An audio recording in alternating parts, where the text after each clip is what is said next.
Hello guys, andito tayo ngayon sa Liora. Ayan. Ayan guys, for info lang po, ang Liora po is anytime ay magtataas na po ng presyo. Kaya kung gusto po niyo mag-avail ngayong buwan na to, habang hindi pa po naglalabas ng bagong presyo, is mag-avail na po kayo, mag-reservation na po kayo para hindi po kayo maabutan ng price increase. Ang estimated po natin na price increase is nagre-range po ng 100,000 to 100,000. Yan. Para sigurado po tayo.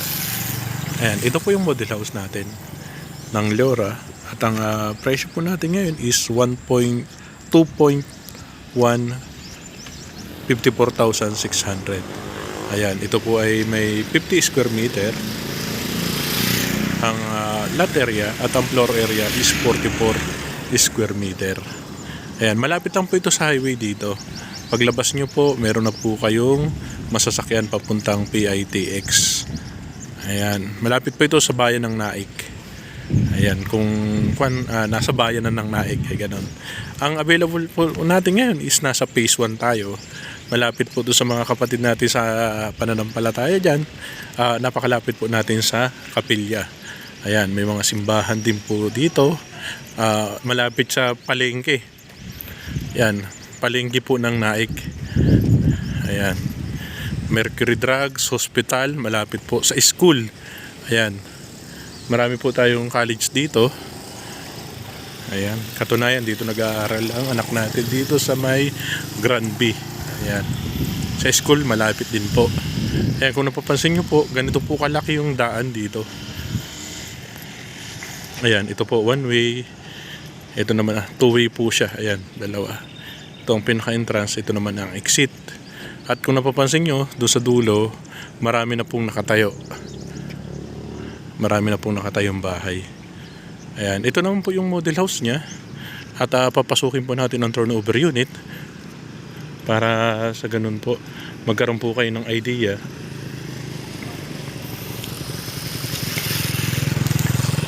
Ayan, may parking area po tayo. Pag corner po, ngayon po kasi sold out na ang corner lot natin. Ang end lot po natin is sa phase 1, ang available 3 na lang. Ayan, ang inner unit naman natin, ayan, marami naman po. Meron po tayong mga ongoing construction. Ayan. Kung napapansin nyo po, bawat isang bahay may 2 metro. Yung nasa taas po, yan po ang metro ng solar. At ang nasa baba naman po, metro ng Meralco. Yung metro po ng solar, papasok sa metro ng Meralco, kaya nagbabawas po ng kuryente. Makatipid po kayo ng 30% ng kuryente. Ayan.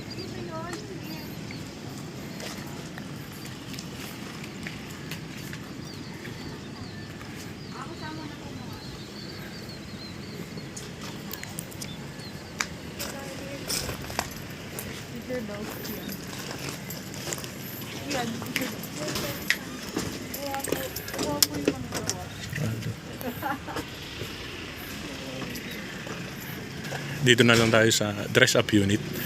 Pasukin natin ang dress up unit. Ayan, ito po ang dress up unit natin. Ayan, ang dress up unit po natin is siyempre hindi po kasama ang mga gamit dyan. Nilagyan na po nila ng tiles sa kabila. Ang pagkakaiba lang po nito, wala pong tiles sa baba at taas. Sarado na yung one mo? Nakalak? Yung isa? Turnover unit? Nakalak eh. Ayan, ito po yung malaki naman po yung one natin. Ayan, malaki yung toilet and bath natin. Ayan, ito po yung pinaka kabuhan. Ayan, parang condo po siya. Ayan. Ayan po yung solar natin, kung nakikita nyo, solar. Ayan, para magkaroon po kayo ng idea. Ayan, ito nilagyan po ng, pwede nyo pong gawing lagay ng TV. Dito, depende po sa inyo kung paano po nyo i-design yung bahay. Ayan, akit po tayo sa taas. Sa taas po, nilagyan na po nilang 2 bedroom. Ayan. Ito po, wala po rin sa baba. Sa kwan po, wala rin po ito sa turnover unit natin at saka yung partition. Pero nakakesame naman po tayo. Ayan. Ito po yung 1 bedroom. Ayan. Pwede nyo pong gawin itong master bedroom. Ito naman po yung second bedroom natin. Kung mapapansin nyo po, kasama po sa turnover natin, yung dalawang water tank para sa rainwater at saka sa fresh water. Ang gamit po ng water tank natin, kapag nag-plus po kayo, rainwater po ang nagagamit. Ayan. Yung isa naman po para sa fresh water natin. Ayan. Mapili na po kayo. This is Arnold Padriquela, Sales Manager ng Dream House. Ayan. Sana po ma-assist ko po kayo dito sa napakaganda at murang townhouse dito sa Naik, Cavite.